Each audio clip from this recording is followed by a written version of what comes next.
hizmet edecek doğallar ve bir tofarlarda gece gündüz hizmet edip durlar ve ediptirler. Huday olardan razı olup Allah olan maksat muradını yetirsin. Bir mübarek hadis okuyayım. Yüreğinde müdam şu doğallar kaygı olup müdam yaxşılığını yetirip duran doğallardan çeyim.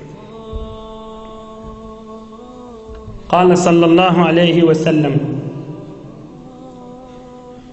İnna Allah Teala la yeb'asul ma'rufe yevmel kıyameh fi suretir raculil muslim feyati sahibehu izen şakka anhu kabruhu.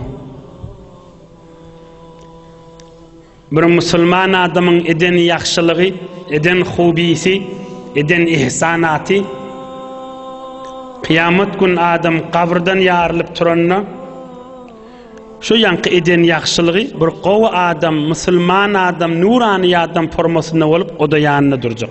Üstünün kumunu kalkacak. Yankı Müslüman adam. Ey cemaat şu vurun Nebi Ekrem aleyhissalatu vesselam aydıptır. Senetli vurun. Oham aytacak, ey Allah'ın doğası, evde kıyınçılıkla ve korkma. Men ne sana yoldaş diyecek. Şu yoldaş kimin nişli adam? Eden qavluqları. Allah razı olsun deyip eden yaxşılıkları. Eden mertçilikleri. Oham yoldaş olup gidecek bir yanka adam fikretecek bir de bir qav adamların biri deyip.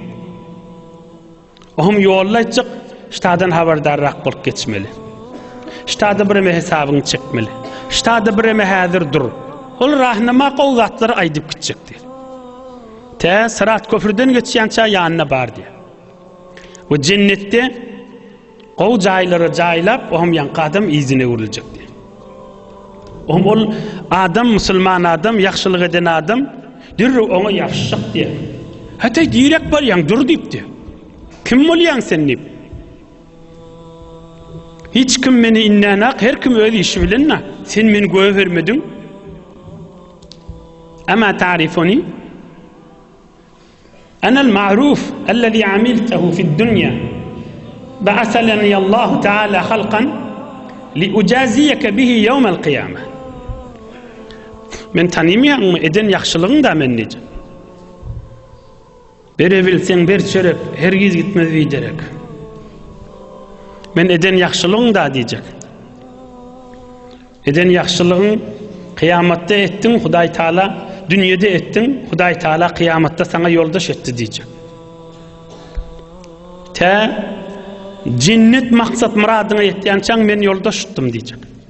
Men vazifem tamam oldu, meni öğrilmeli diyecek.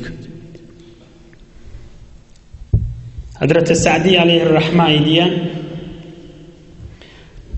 Nedani ki çun rah burdem bedust her an kes ke piş amedem goftem ust.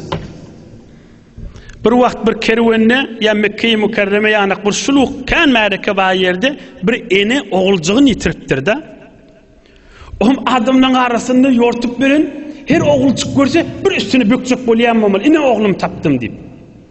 Her oğulcuk gelse ine oğlum taptım deyip kucaklayacak bolayamamalı. Nedani ki çun rah burdem bedust her an keske piş amedem goftem ust. Her ine oğlum geldi deyip görenim kucakladım, ahir bir oğlan çıklan meri men oğlum var düştü diye. Yaxşılığın et, bir gün şu ediyen yaxşılığın, bir gedek şu eden yaxşılığın Allah'ın doğası var düşer. Cavan merd eğer rast xahi velist.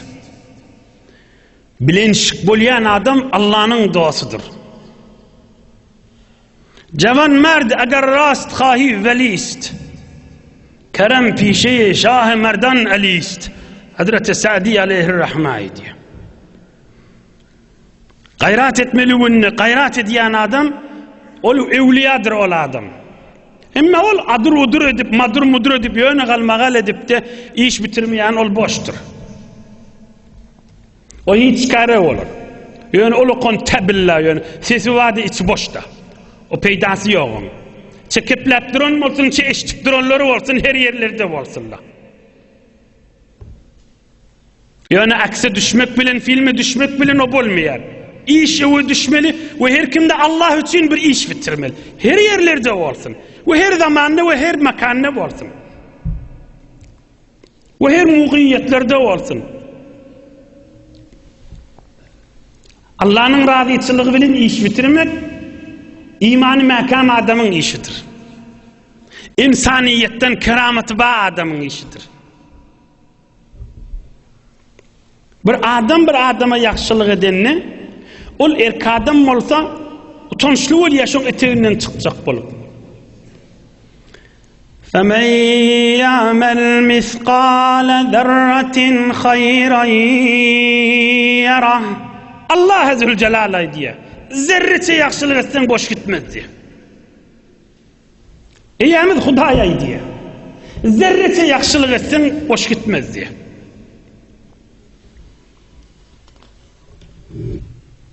Bir mübarek Nebi Ekrem'in hadisini şerif ayden bir kıştağıdan tamam edeceğim.